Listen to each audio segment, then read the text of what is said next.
Chaba. We're now here at Privado Homes San Francisco, Viñan, Laguna.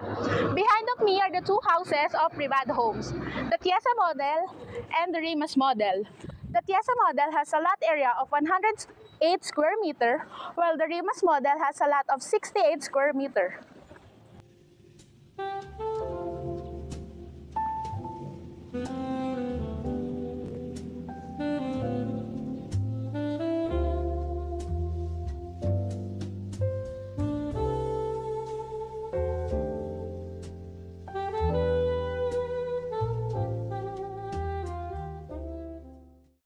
Now, we're here at the carport of this house.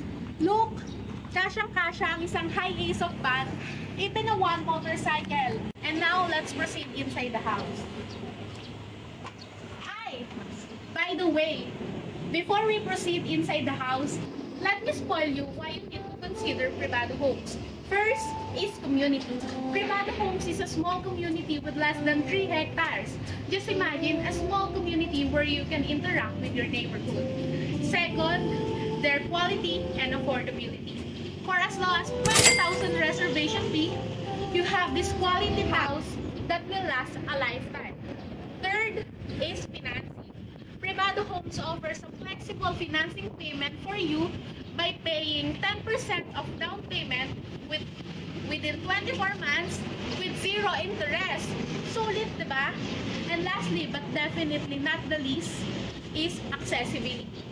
Privado Homes is 900 meters away from South Luzon Expressway via Southwoods exit. So if you're working in Alabang, BGC, and Makati, it is quick and easy. And hindi lang yan, malapit din siya sa mga mall, church, palengke, schools, and other establishments na kailangan natin sa araw-araw nating buhay. The one I'm showing you right now is the actual turnover of Privado Homes. Look, from the ceiling, down to the flooring, and even this painted wall ay actual turnover na ng Privado. Even these sliding windows ay actual turnover na ng Privado. You know what I like Privado is they offer a lot compared to other developers. And here's a space here is pwede yung dining nyo. Depende naman yun kung ano gusto nyo. But this area, kaya niya mag-compromise ng 4 or 6 seaters dining table. And here's a kitchen.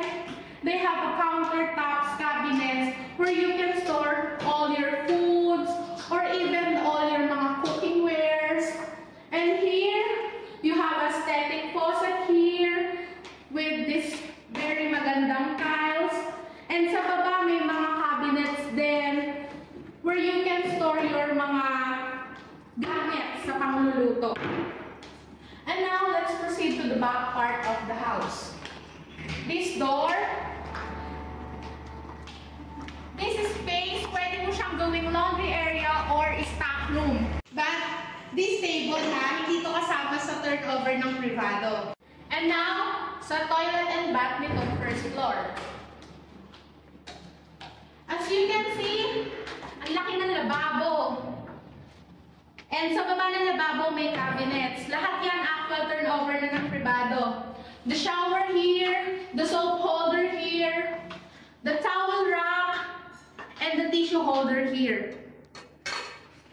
And now, let's proceed to the second floor of this house. Welcome to the second floor of this house. This floor has 3 bedrooms and 1 toilet and bath. Now, let's proceed to the first bedroom. As you can see, kasyang-kasya ang single size of bed here. This room has a sliding window na kitang-kita yung labas ng bahay. And now, let's proceed to the second bedroom of this house. As you can see, parehas lang siya ng unang bedroom kanina. Merong windows, may provision ng aircon. And lastly, the best feature of this house is the master bedroom. Sobrang laki! Una-una,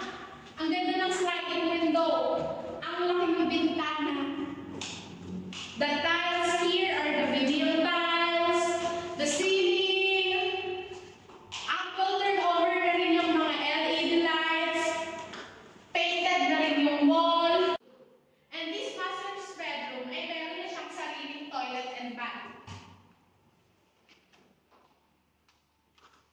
As you can see, pareha siya sa CR ng first floor. Malaki yung lababo, may cabinet yung ilalim ng lababo, may mga soap holder, may shower, may towel rack, and may tissue holder. Ang kinagandahan niyan, hindi ka nabababa sa first floor para mag-CR.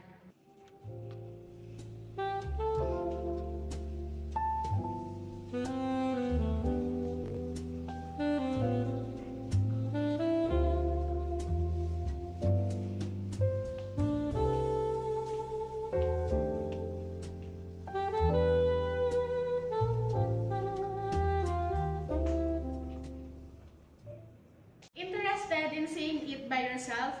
Contact us today and schedule a site visit and find out why Privado Homes is a perfect place to call home.